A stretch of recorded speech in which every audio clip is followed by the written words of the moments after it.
इमरान खान ने Donald Trump की निस्बत 10 गुना ज्यादा तकालीफ बर्दाश्त की। इमरान खान को गोलियों से जो जख्म पहुंचे वो भी ज्यादा खौफनाक थे और वो मरते मरते बचे। इमरान खान भी, डोनाल्ड ट्रंप जरा ज्यादा लकी था, वो अपनी कैंपेन जारी रख सका।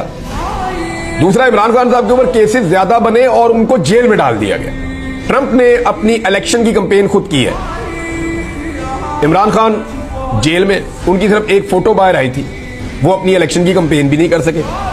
ट्रंप ने और उनकी पार्टी ने जलसे भी किए और जुलूस भी निकाले। पाकिस्तान तहरीक इंसाफ पे मुकम्मल पाबंदी थी, ना वो जलसा कर सकते थे ना वो जुलूस निकाल सकते थे। ट्रंप के लोगों को नाअहल नहीं किया गया। इमरान खान साहब के लोगों को जो है वो नाअहलियों का सामना करना पड़ा। फिर रुकावटें नहीं डाली गई ट्रंप के रास्ते में। यहां पे कागजात नामजदगी तक पाकिस्तान में छीने गए। अमेरिका में कोई भी जबरी तौर पे लापता नहीं हुआ इस कैंपेन में। पाकिस्तान में बेशुमार लोग जबरी तौर पे लापता हुए। अमेरिका में